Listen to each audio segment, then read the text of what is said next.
Breaking news చూస్తున్నాం. Uttar Pradesh మీరట్లో navy అధికారి హత్య మరొక ముందే రాజస్థాన్ జైపూర్లో మరో దారుణం జరిగింది. భర్తను ప్రియుడితో కలిసి కిరాతకంగా హత్య చేసిందో భార్య.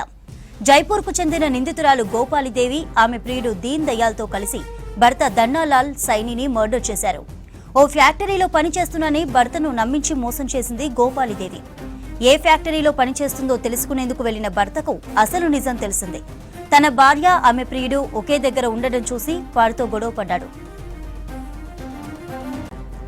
విషయం తెలిసిపోవడంతో నిందితులు అతడిని ఫ్యాక్టరీలోని ఫ్లై ఫ్లోర్ కు తీసుకువెళ్లారు.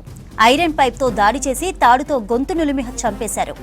తర్వాత డెడ్ బాడీని ఒక బస్తాలో చుట్టి బైక్ మీద తీసుకెళ్లారు. రింగ్ రోడ్డుకి దగ్గర నిర్మానుష్య ప్రాంతానికి తీసుకెళ్లి ఆ బాడీకి నిప్పంటించారు. మృతదేహం కాలుతుండగా అక్కడికి ఓ కారు వచ్చింది. భయపడి నిందితులు అక్కడి నుంచి పారిపోయారు. కారులో ఉన్నవారు గమనించి పోలీసులకు ఫిర్యాదు చేశారు. కేసు నమోదు చేసి సీసీ ఫుటేజ్ ఆధారంగా దర్యాప్తు చేపట్టారు పోలీసులు. నిందితురాలు గోపాలిని అరెస్టు చేయగా మరో నిందితుడు దీన్ దయాల్ కోసం గాలిస్తున్నారు పోలీసులు. ఉత్తరప్రదేశ్ మీరట్లో నేవీ అధికారి హత్య మరొక ముందే రాజస్థాన్ జైపూర్లో మరో దారుణం జరిగింది.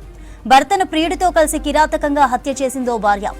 జైపూర్కు చెందిన నిందితురాలు గోపాలిదేవి ఆమె ప్రియుడు దీన్ దయాల్తో కలిసి భర్త దన్నాలాల్ సైనిని మర్డర్ చేశారు.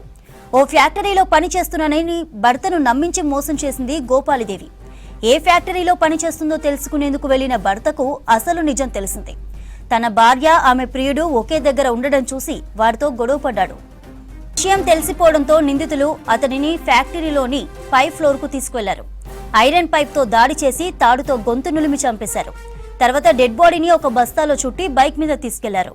రింగ్ రోడ్ కి దగ్గరగా నిర్మానుష్య ప్రాంతానికి తీసుకెళ్లి ఆ బాడీకి నిప్పంటించారు. మృతదేహం కాలుతుండగా అక్కడికి ఓ కారు వచ్చింది. భయపడి నిందితులు ఇద్దరూ అక్కడి నుంచి పారిపోయారు. కారులో ఉన్నవారు గమనించి పోలీసులకు ఫిర్యాదు చేశారు. కేసు నమోదు చేసుకున్న పోలీసులు సీసీ ఫుటేజ్ ఆధారంగా దర్యాప్తు చేపట్టారు. నిందితురాలు గోపాలిని అరెస్టు చేయగా మరో నిందితుడు దీన్ దయాల్ కోసం గాలిస్తున్నారు పోలీసులు.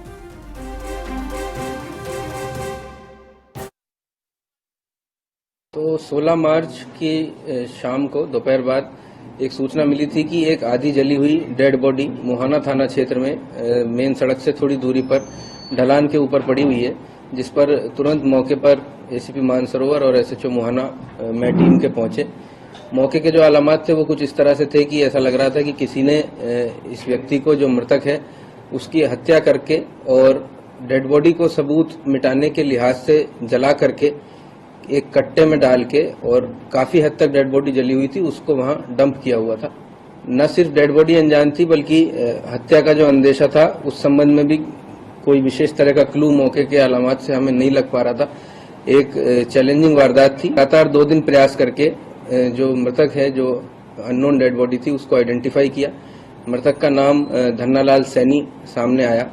उससे टेक्निकल और जो मानव सूचना है उसको एकत्रित करते हुए पीछे की तरफ बढ़े तो पूरी वारदात का खुलासा इस प्रकार से हुआ कि मृतक एक शादीशुदा व्यक्ति था, जिसकी पत्नी, जिसका नाम गोपाली देवी है, उसके कुछ विवाहेतर प्रेम संबंध के बारे में मृतक को अंदेशा था, और दीन दयाल नामक व्यक्ति से प्रेम प्रसंग होने का अंदेशा होने के कारण मृतक ने इस चीज को लेकर के आपत्ति करने का प्रयास किया, जिसमें आवेश में आकर के मृतक की पत्नी गोपाली और जो सह आरोपी है दीन दयाल, उन्होंने एक लोहे की रॉड से मृतक के सिर पर वार किया, जिस कारण से वो बेहोश हो गया और संभवतः मौके पर उसकी मृत्यु हो गई।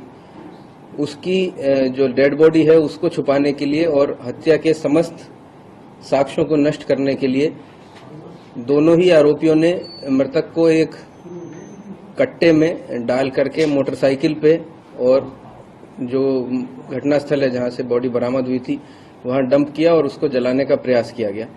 एक बहुत लंबी दूरी तक सीसीटीवी कैमरे देखे गए। आरोपियों को संदिग्ध मानते हुए हिरासत में लेके पूछताछ की गई और ये घटनाक्रम पूरी तरह से क्लियर हुआ और हत्या की पूरी वारदात का